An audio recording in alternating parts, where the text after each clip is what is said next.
Sometimes there are moments that really remind us how not revolutionary the first world actually is. This is a prime example of that. A group within Occupy Wall Street has declared its intention to fight back against corrupt schools, schools that unfairly target the poor and people of color. And what they've decided to do is go ahead and pay the debts of those students. Now, it is true that the cost of education, particularly in the United States, keeps increasing and keeps becoming more and more difficult for people to pay back for two reasons. One, the price keeps going up, and two, they keep not finding jobs in those fields for which they've been trained in order to pay off those debts, and those debts are mounting, and those debts are not all that unlike the mortgage crisis that was faced. Will it be as bad? Who knows? It depends on how bad it gets or how much integrated it is into the financial system. But the point is, those debts are there, and people are unable to pay them off because there has been no corresponding creation of value in which to pay that fictitious capital.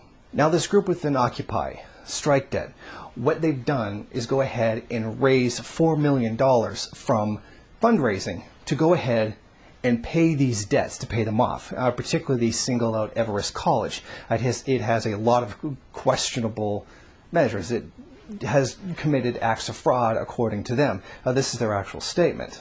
Everest College is committing widespread fraud. It targets lower income students and students of color, offers low quality education, and with the help of the federal government, buries students under a lifetime of crushing debt, all to profit the 1%. No one should be forced to mortgage their future for an education. The problem is here, they ended up raising the money to go ahead and pay these debts, which means Everest College has not been challenged in any way, shape, or form. These dishonorable acts, which harm people, which are all done for profit, continued to remain profitable. Those debts were paid. This hasn't challenged that at all. If there was an intent to stop the dishonorable acts from happening, they would do something that would prevent them from happening in the future. Say everybody just turned around who owed a debt to Everest College, just say, screw you, we're not paying it. Let the collection agencies come after you, damage your credit, whatever. Let's just say all of them just decided to stop paying it, and then Everest College goes bankrupt. Well, that would stop it from happening, because we know this practice isn't going to stop.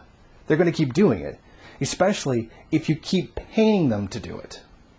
Now, this is what I mean by non-revolutionary means. But this isn't even a form of protest. They're complaining about the 1% getting money off of these dishonorable actions. Yet here they am just literally handing $4 million to them hand over fist for what they did. There was no challenge to what they did here. They literally just helped them. This also brings us into why the bourgeois love charity so much. Why do charity is to help fight poverty, and why capitalism is just happy to let that happen. Okay, say we have a ton of food not going to some place because people can't afford it. Now people collect up donations, or somebody makes a charitable donation and buys that food and sends it to the hungry people. Well, the people who produce that food still got their money. Well, that's why they like it.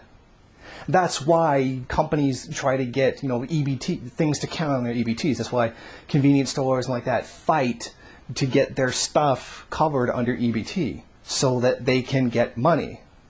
There is no question of morality here. The question, capitalism is not an amoral system. It is an immoral system. If you really want to make a moral argument, I would say that's not really necessary. But you can't keep handing over money, hand over fist, to that same class of people you claim to be against.